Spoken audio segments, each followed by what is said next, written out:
episode 440 of the Phase on You podcast. Make sure you like, share, subscribe to the content. Let's get it, man. Let's get it. Make sure you follow on all platforms, YouTube, Facebook, IG. We everywhere.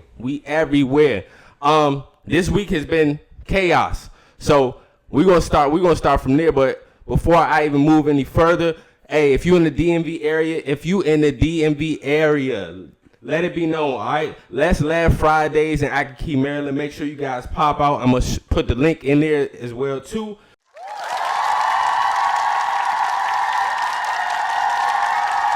All right, you have on May 23rd, all right, the doors are open at 7 p.m. Make sure you guys get there. Comedy show, good food, good eats, good laughs, good vibes. My father, the greatest chef in the world, will be catering the event. So make sure you guys pull up. You also have the guests as well, Timmy Hall, to Kenny Wu, Javon Johnson, and Shatar Curry. Make sure you show up, show love to those comedians. And like I said, it's nobody in the world. I put my father up against anybody as far as his cooking. So catering, make sure you guys tap in to his catering company, Indulge Catering and Co. Make sure you just tap in. Like I said before, if you never had my father's food, you don't know what you're missing. To the honey barbecue wings, the signature, to the greens, to the asparagus, to the salmon, the seafood, bro, you can make it all. So make sure you guys support. I'll also put that link in there. Especially the sticky wings, bro. The sticky wings are going crazy. I honestly, growing up, my father I was spoiled in that aspect as far as food. I ain't never heard to worry about food. I could come in at 1, 2, 3 and my father have a plate ready for me every single time, bro. The most clutch. So I will be putting that in there, the link in there. Make sure you get your tickets now. All right, it's Friday, May 23rd. Doors open at 7 p.m. Make sure you guys tap in. Comedy, laughs, good vibes.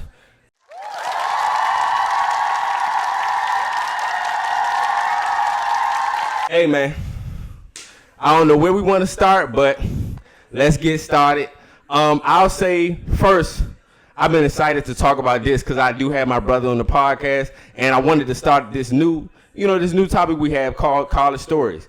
It's really fun because me and him went to school really in college, right near each other, and rival schools at that. If we talking about athletic wise, yeah, we found that out like at the end of the season. Facts. The battle of the whatever you want to call it of that area in Massachusetts, which was like the Paxton, Worcester area. But I want to first talk about like our college story edition. We had a lot of fun times up there. His school being Becker, mine's being Anna Maria, but rival football fights was a real thing. It was a real thing. We were battling in the division. We both didn't have the best of teams, but we had a lot of talent on our teams. Had a lot of trash talking. I remember this fight that went down at our home field. Yeah, I know. That was our sophomore year. I know what you're talking about. Insane. Both of our sophomore year. Because listen, we got through the line. Me and you dabbed up on the side, Facts. and we looked to our right, and Ninjas is wrecking.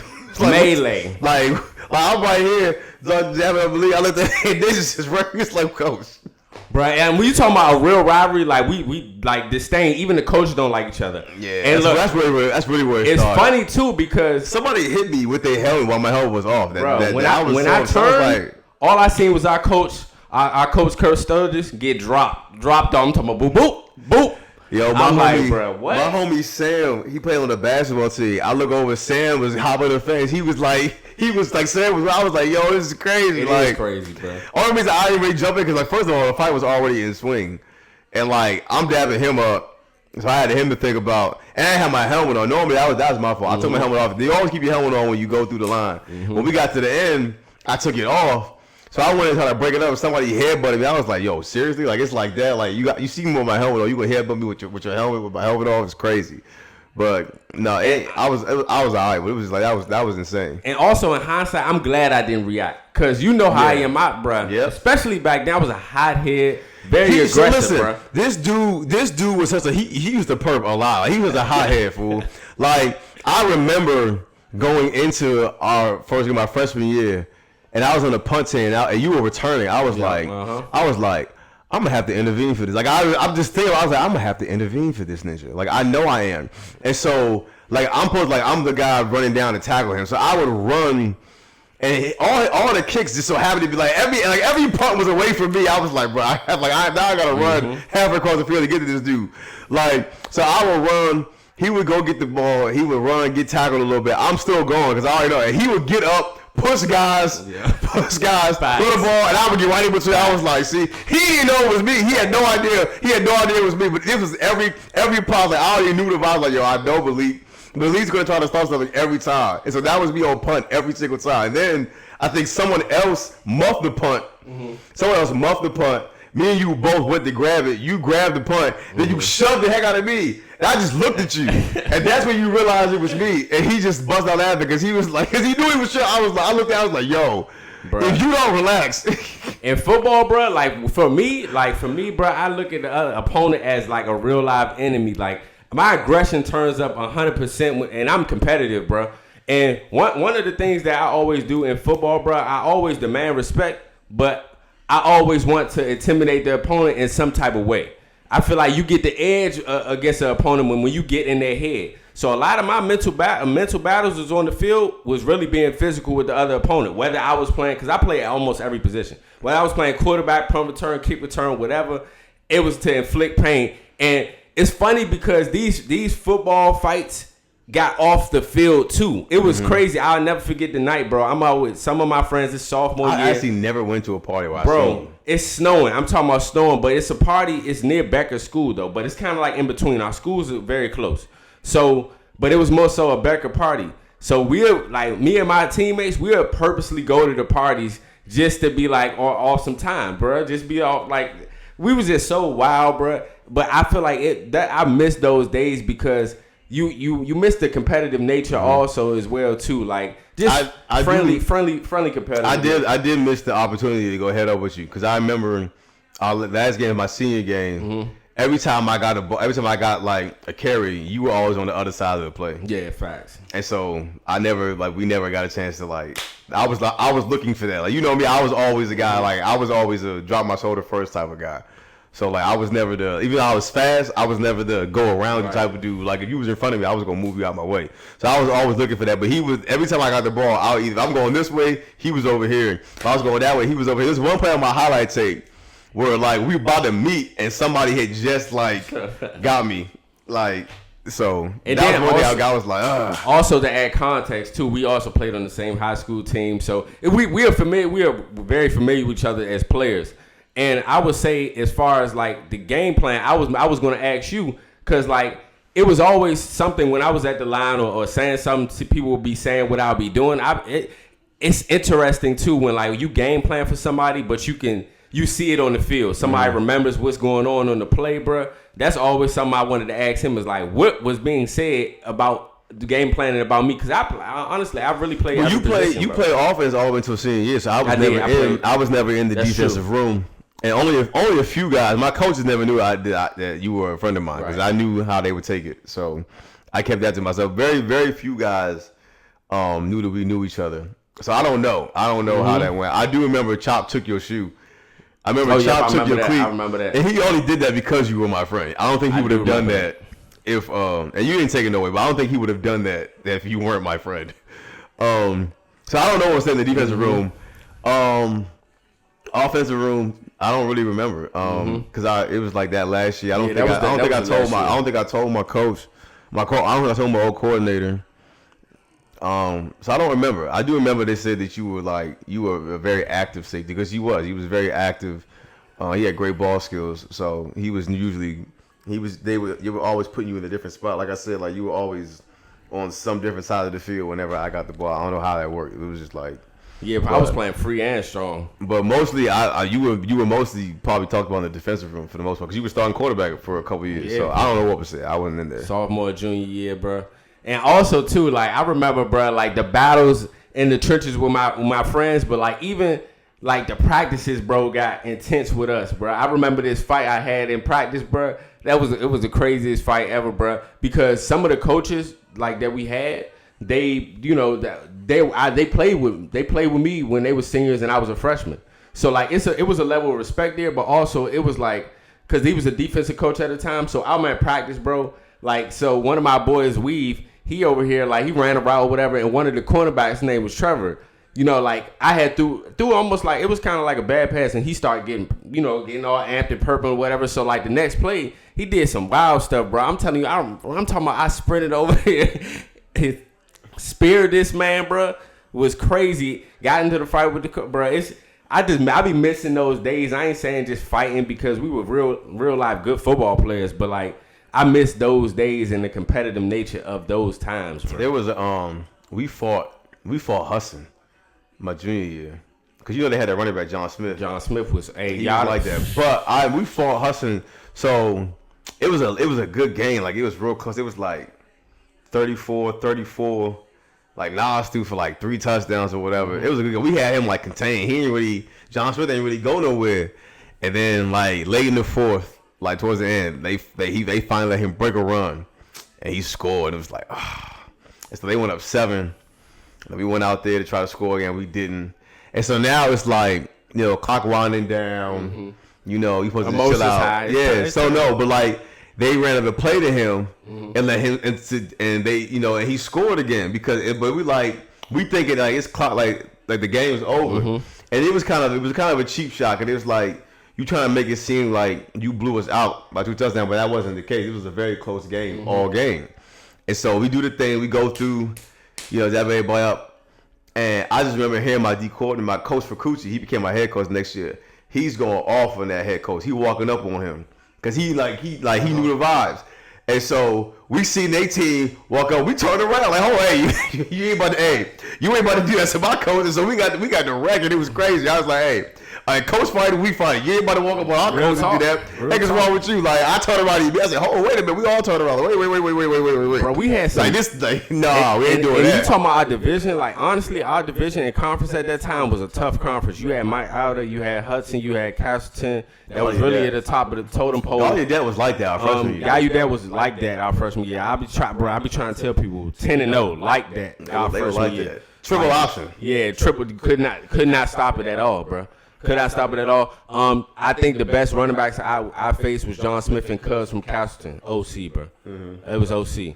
But yeah, bro, we had some good times, bro. We really did have some. I got a lot of regret with college, but it is what it is. I miss those days. I don't want to be like Brandon Jennings and Rashad McCann. I don't want to talk about it like that and be all bitter. Because put down everybody else. It's like it is what it is. Because the experience was the experience at the end of the day. It just wasn't meant to be. So. I'll talk about that a little later because I know that's near to your heart right now with transpire. So we'll talk about that later because we got a lot to get to. I got a lot to say with this GTA 6 BS. Yeah. We can talk about that for real. One of the things I wanted to ask you, what are things that you deem to be normal but wouldn't be normal to somebody else? And I think things that I would deem normal that probably aren't normal to everybody else. I got one, and again, I wear socks in the crib. Like even after I shower, I'm putting on a clean. If I know I'm not going right to bed, I'm gonna be on the couch chilling, watching TV a little bit. I'm putting on socks. I'm with you on that. I clean socks, like, and it's not just because some of it is because I don't like feet. Like I'm not creeped out by feet. Like I can look at feet, but I don't like feet. Like I don't like my feet, your feet, his feet, her feet. Like I don't like feet. But some of it is that. But not really, because I can like shower and touch my feet. It's not a phobia, but some of it is just like I don't know. I just don't think I need to be walking around with my feet out. And I think I sweat. I think you sweat more when your feet are bare and like the sand. Clammy, yeah. Yeah, I think I wear socks even when I'm chilling in the crib. After the shower, I'm wearing socks. Maybe that's just me. For me, I always feel uncomfortable going to the bathroom if I don't turn the water on.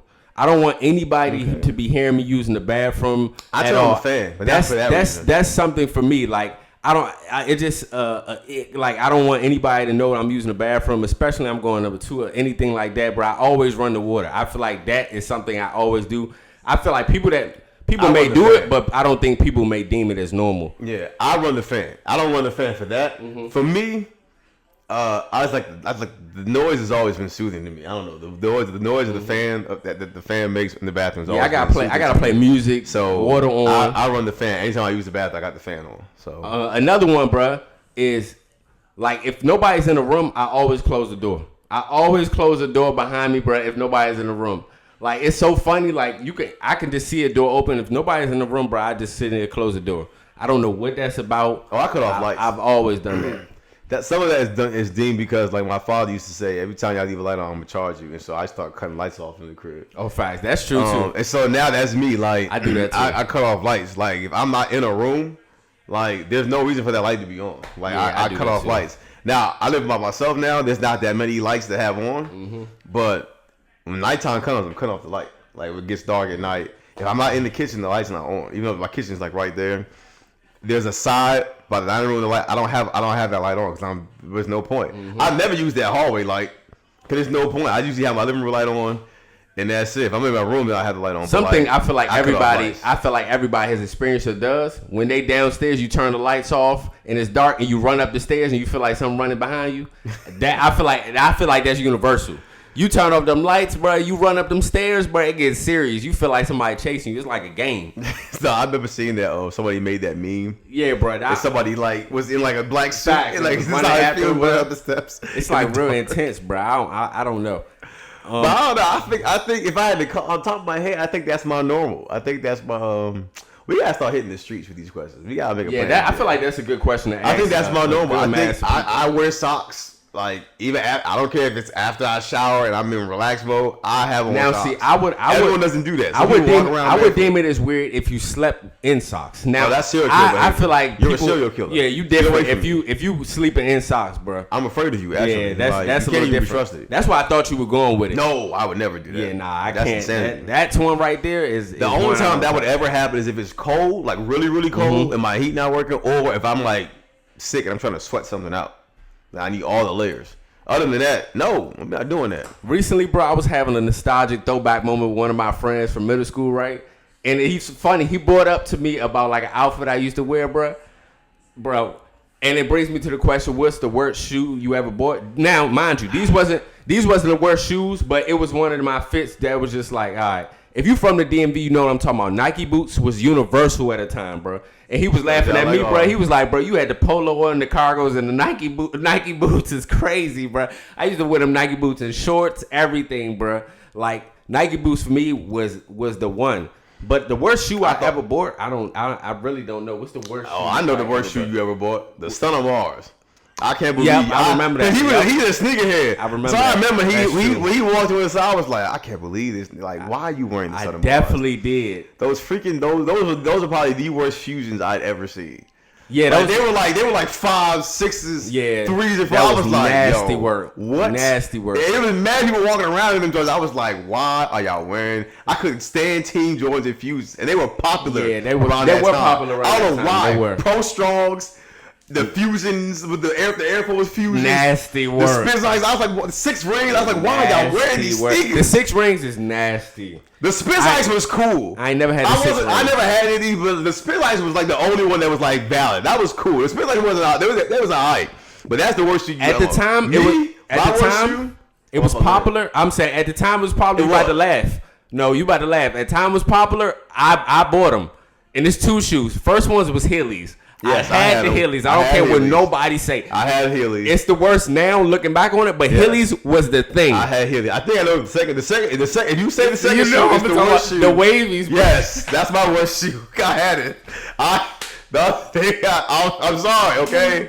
I'm sorry. The Wavies was lit, bro. But they weren't popular for very long. I don't care, bro. And I had to wear them longer than I wanted to. But yes, I didn't know. That's my worst shoe, probably. The Wavies, it's the freaking Wavies. Yes. I don't care, bro. Like at that time, like you said, it was popular, bro. They had the other colors. It was my only popular shoe. I didn't have no popular Which shoes. ones did you have? I think you had the blue ones. I had the black ones. No, you had the black ones. I had the blue ones. Cause my dad was real big on uniform. Like my parents, they wanted to be the facts, bro. They wanted to be super. They wanted to be in super uniform mode all the time, bro. I'm telling you, bro. The Wavies had a time, and it's funny and because it wasn't a long time. It was a time. After like a certain time, bro, you about to laugh, bro, because I'm gonna bring you back to a moment.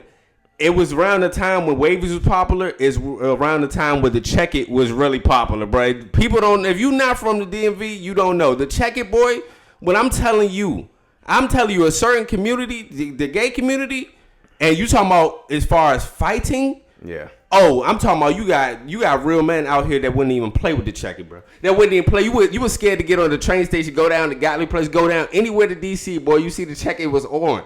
That wavy time, that era where we was at the 8th, the 9th, the 10th, bro, was a crazy era, bro. Especially for sneakers. Yes, for sneakers, bro. Like there were definitely times where you bought certain shoes, you had to wait like 2-3 months to bring your shoe out because it was like hot, like facts. Like especially I mean like the 11s came out and they still come out every December, but it's not like how it used to be. The 11s used to drop every December.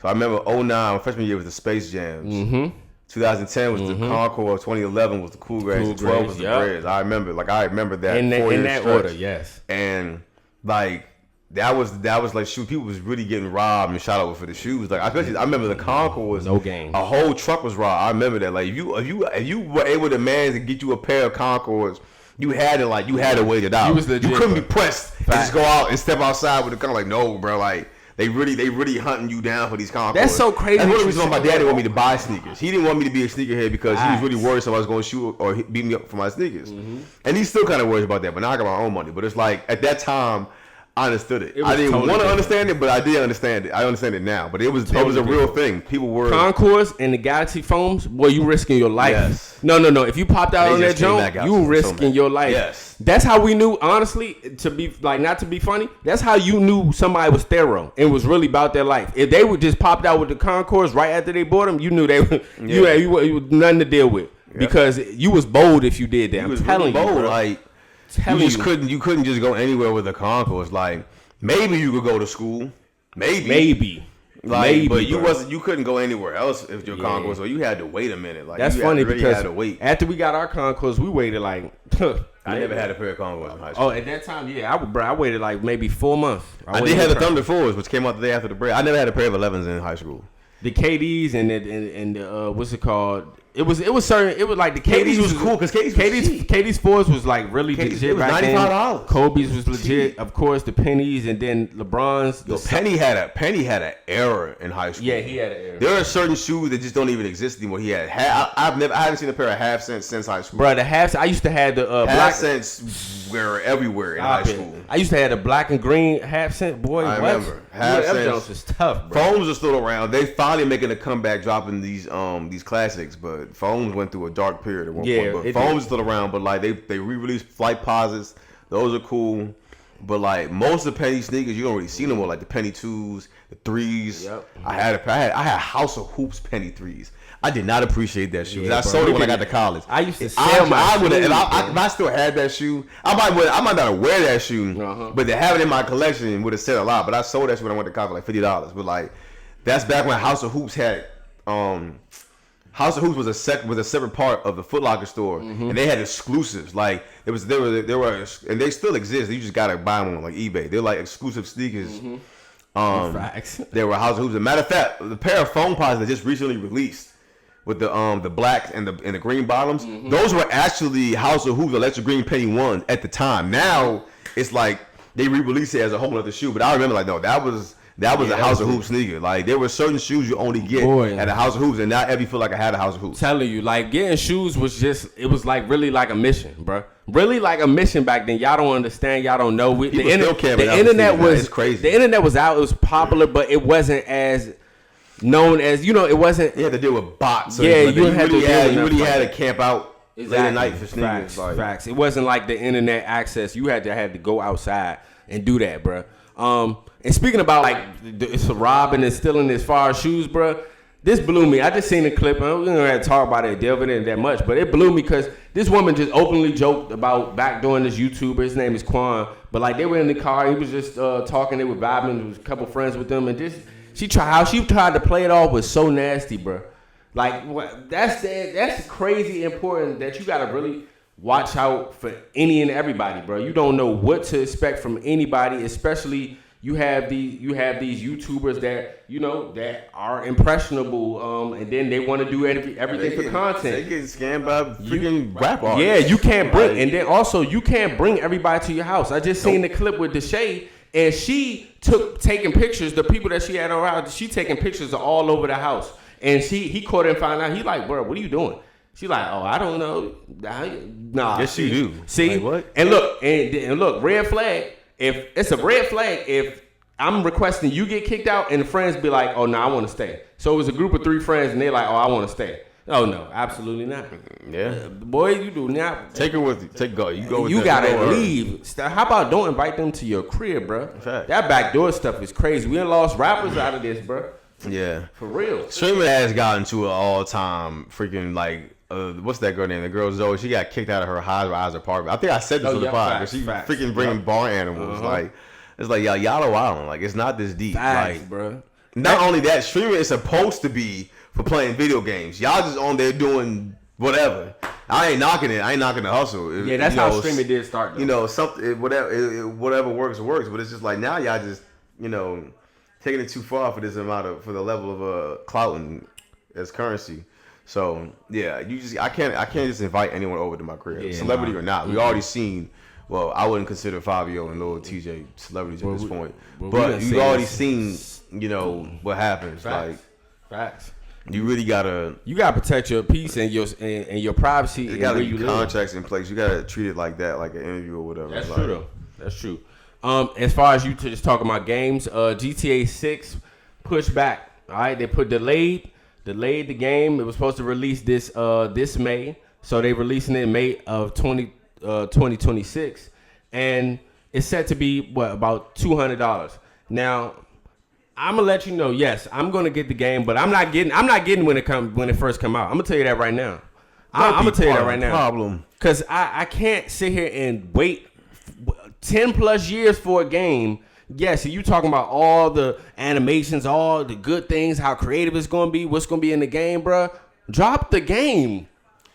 Like this ridiculous at this point, bro.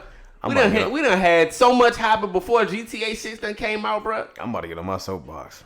Fool. Like, bro, I look here. This is one of the games that I'm actually looking forward to because, lo and behold, if people who don't know or understand, GTA for the longest time has been one of the best gaming franchise. Yeah. From San Andreas to Vice City to GTA 3 to 4 to 5 to the other little side GTA, bro. GTA has always been one of them ones, bro. It was at a point in time Saints Row gave it a little competition. I ain't gonna lie to you. Saints Row was actually fire. I'm not gonna lie. I had all the Saints Rows, but that was for exclusively Xbox. I was more PlayStation. Are you gonna pay this $200? Heck no. First of all, so I'm about to get on my soapbox because this is an issue for me, and my issue is with you ninjas.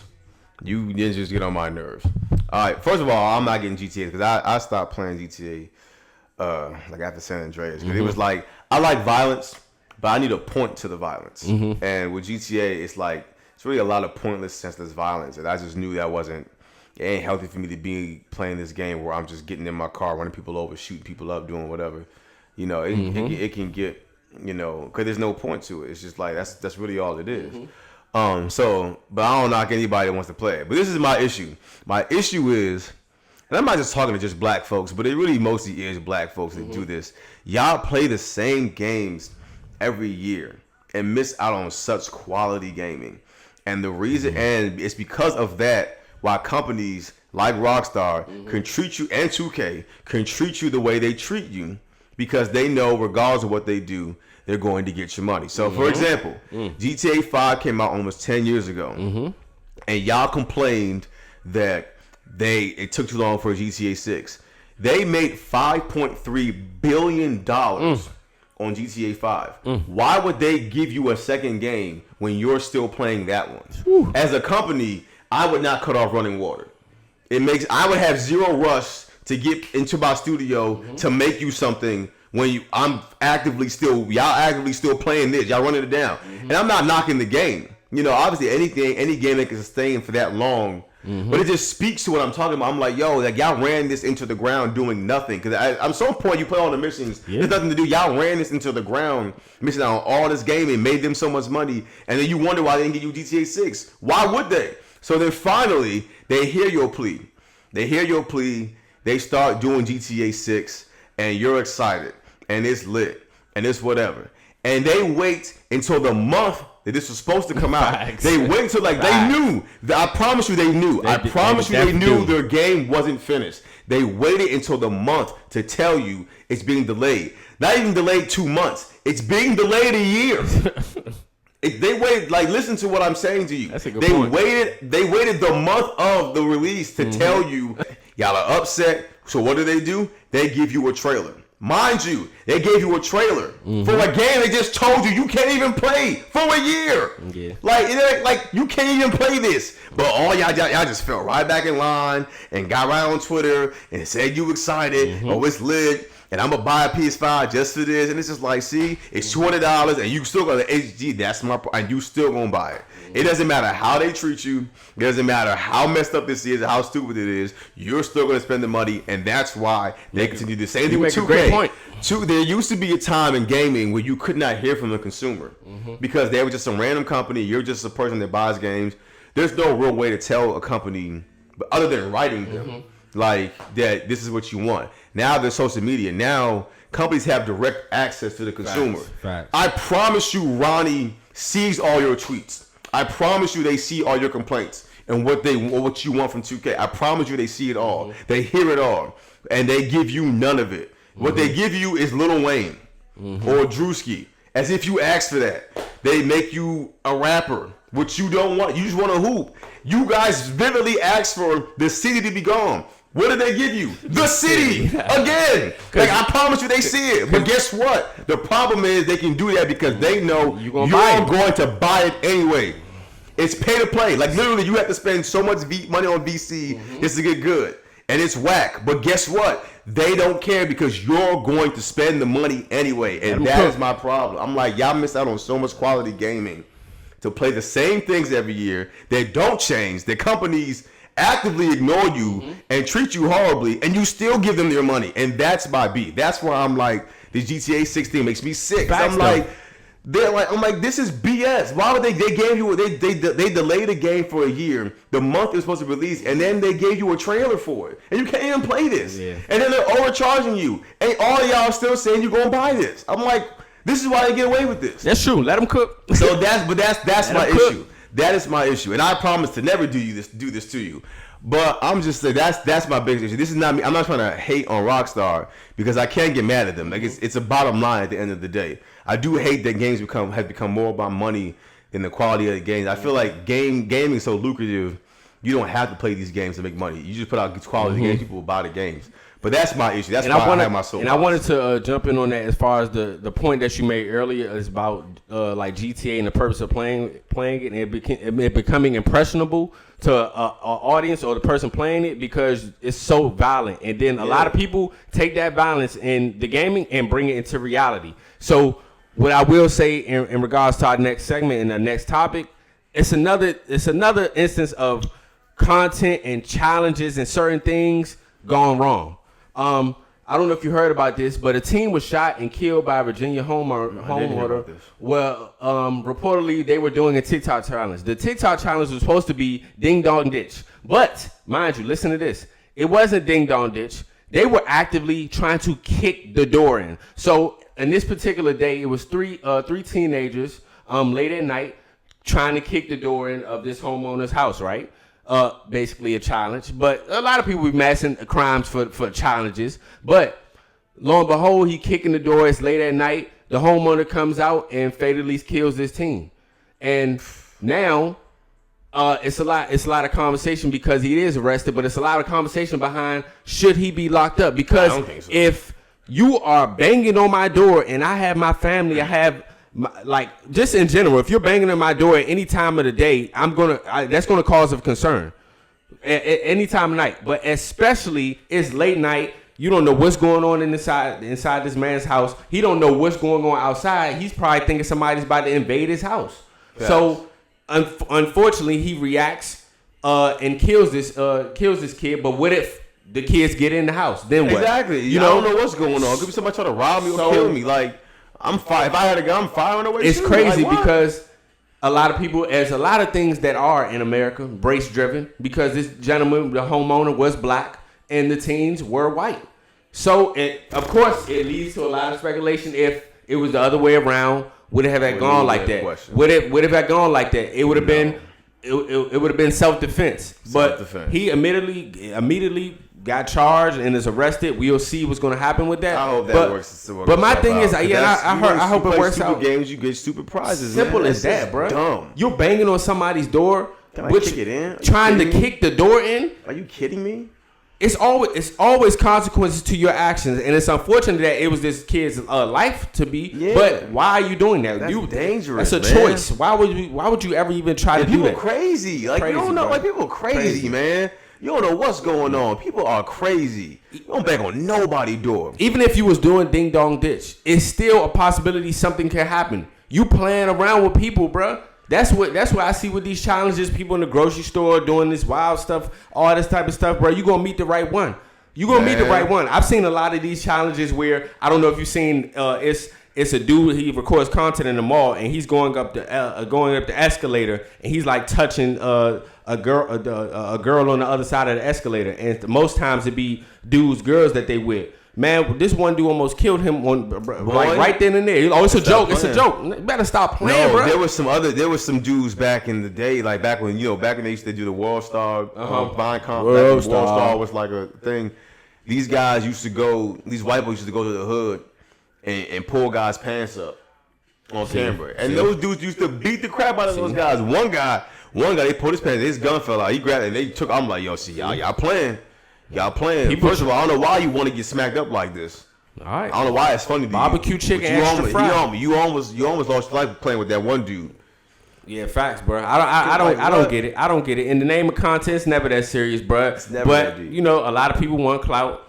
This leads to another conversation of somebody wanting clout, and it's unfortunate that Marc Lamont Hill got put in this situation because Marc Lamont Hill, bro, like a pillar in our community as far as activism, as far as philanthropy, as far as really a lot of the places that he's been as far as speaking. And he's new additional Joe Budden podcast. He has a extensive resume, but it was messed up to see him in this situation.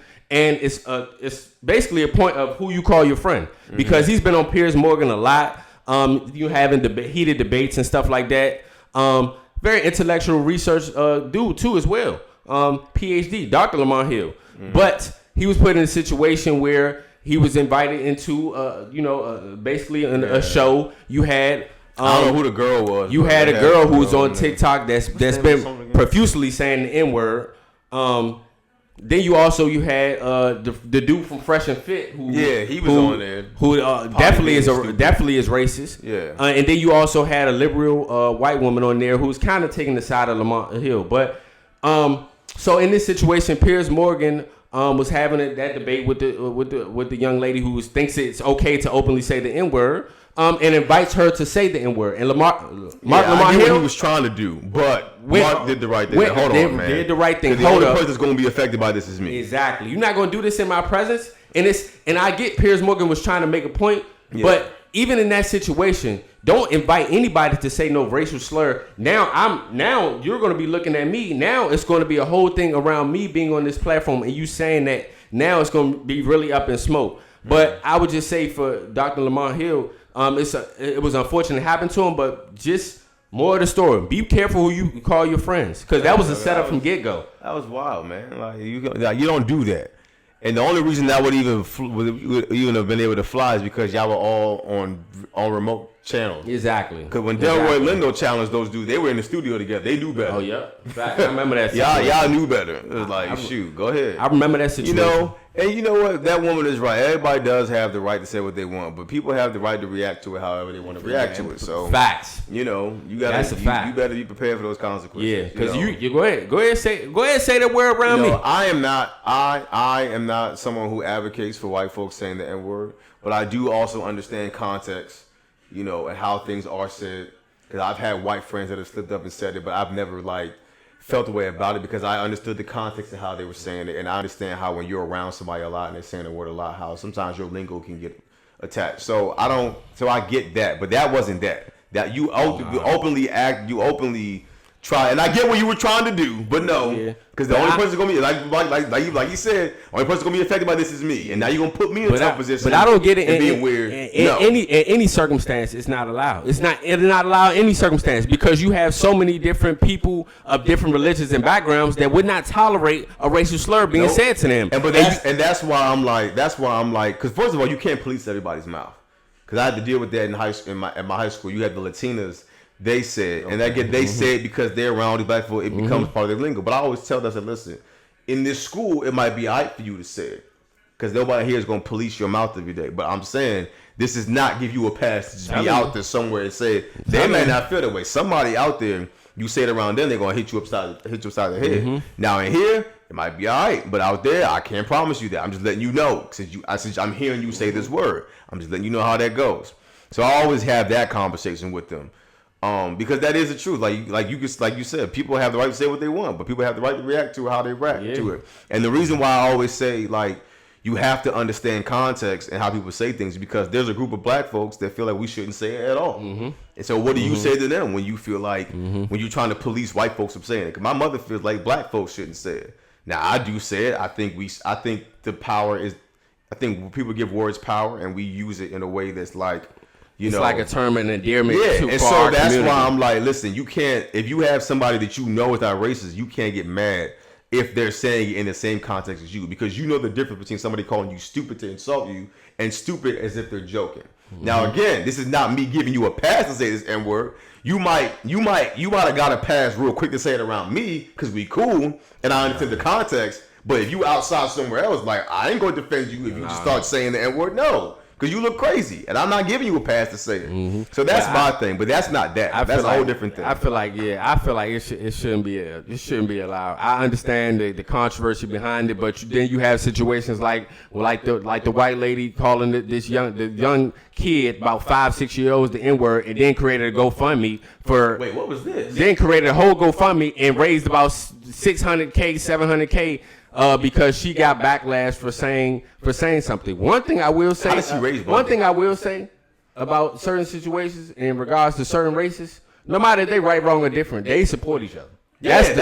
How do you raise money for that? You say something, you did something crazy, and then you raise money. Like, how do you raise money for that?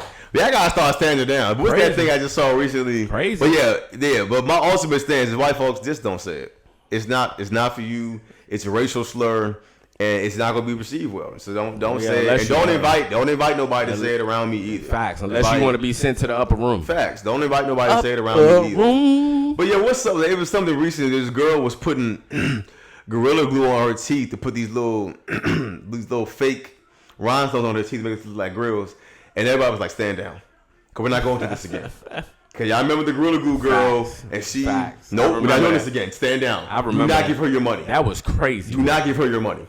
If she finds out that she can't get this, nope, we've been through this. Stand down. We gotta stop being so impressionable. Yeah, like we gotta let people rock. Like like she gotta go through that. She gotta wear that. She want to put Gorilla Glue on her teeth. We've been through this already. She should have known. We're not doing this. Read the label next time. Trigger warning because this situation has spiraled over this last year. The Diddy case has begun. Okay. I'm going to be brief in this because it's still going on. There's a lot of information that's still coming out. One thing I will say about the situation is just in regards to the Cassie situation, I need y'all out there to stop victim shaming and victim blaming. It's ridiculous at this point. She just went through something traumatic. Like, you don't know what has happened. And then also you do have people of power, money, and control that honestly, you talking about reacting a certain way and do this, and she's complicit in that. You don't know that. You don't know that. You don't know that. You don't have an understanding of that. And my problem is today that you guys would defend a person that is an attacker or an abuser more than you would defend who the victim is in the situation. It does not make any sense to me. We will see what comes out of this situation, but why Cassie's speaking and why it's kind of credible to this situation is because if what she's saying is true, and we seen a video, so a lot of what she's saying has actually happened, and it's truth to it. But all these conspiracies for the last 20, 25 years about Diddy, it adds credence to that because of what she's saying. So just know that her testifying is very brave of her to even relive that. I said that her husband got to be Ford tough to even sit there and listen to that. And prayers to all the family and people that are involved in the situation, because guess what? Who's innocent?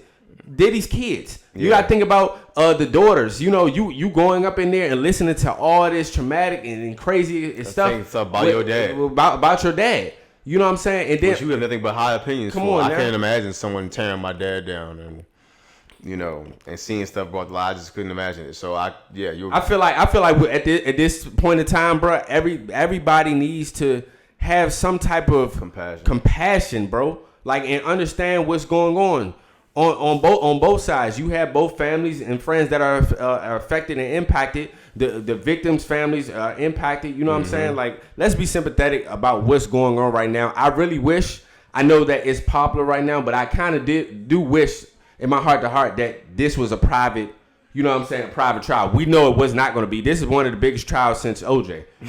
For real. Like, going crazy. Or other homeboy. I don't even want to mention him. But other homeboy is up there.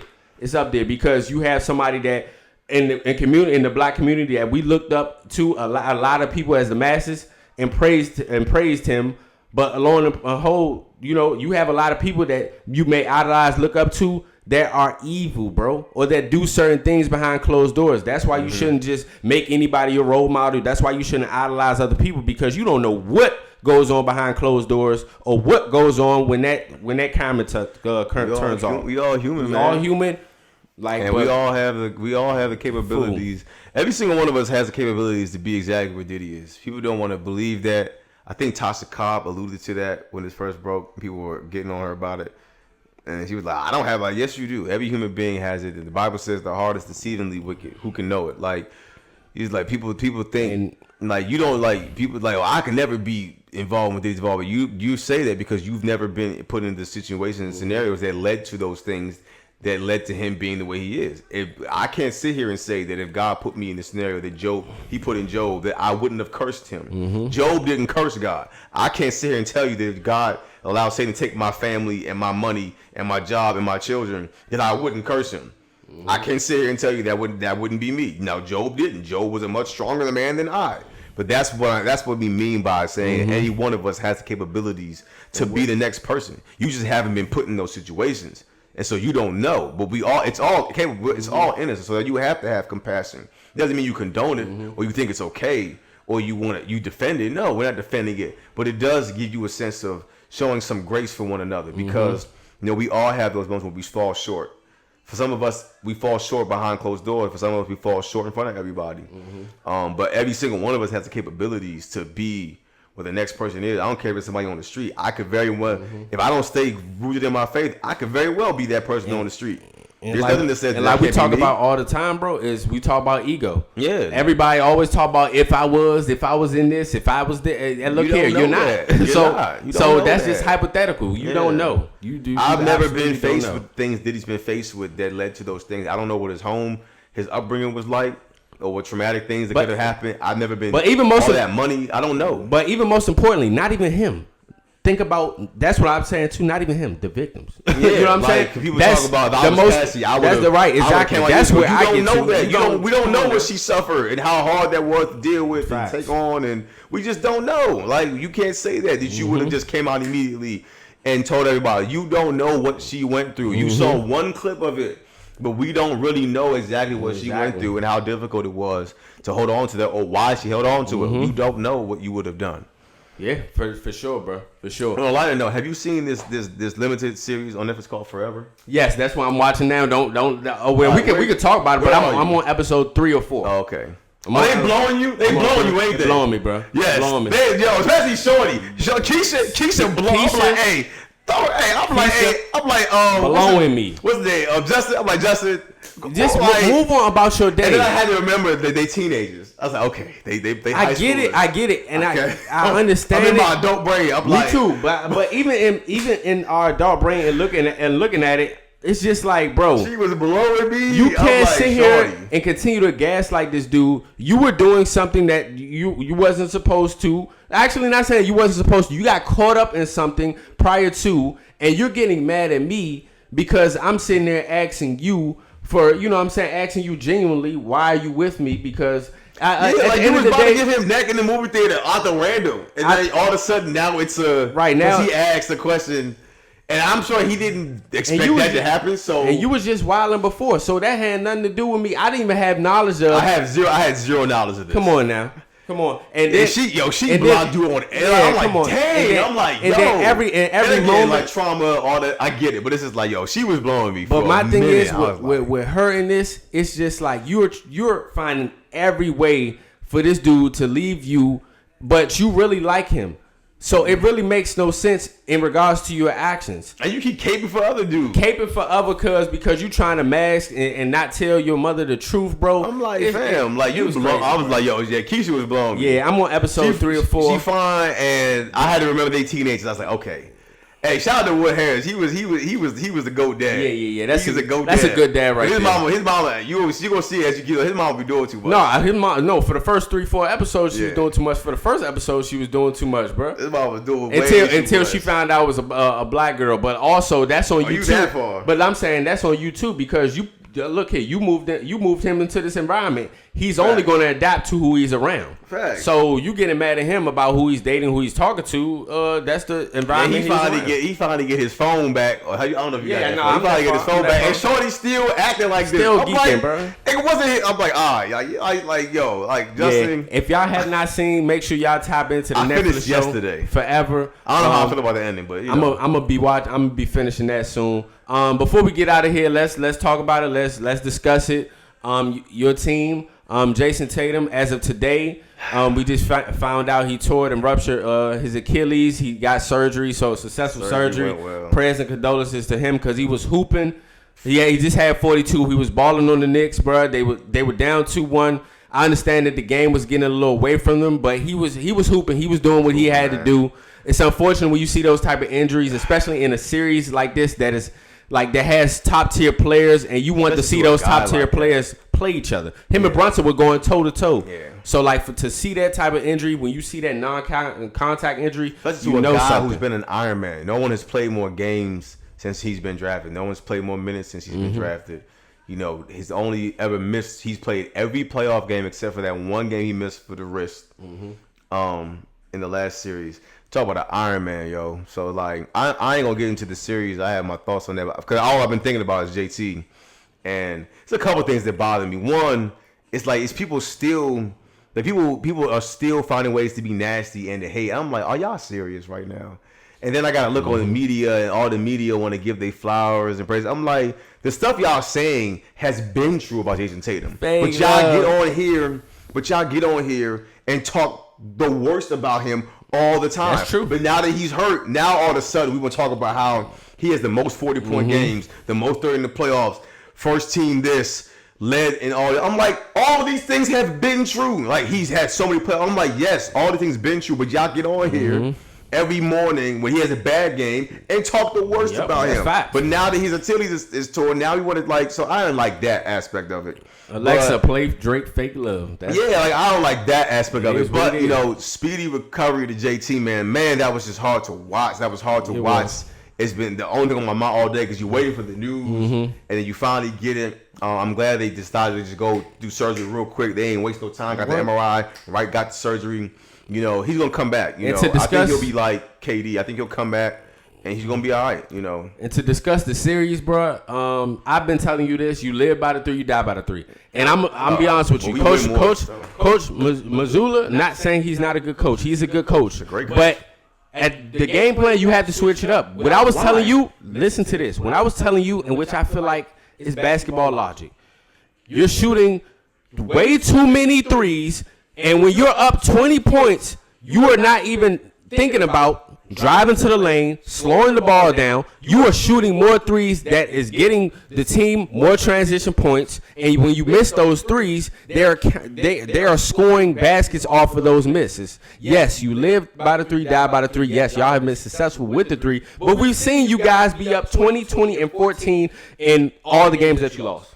That is a problem. Y'all have been beating yourselves. Knicks hasn't. The last game was their best game. They were still down 14, bro.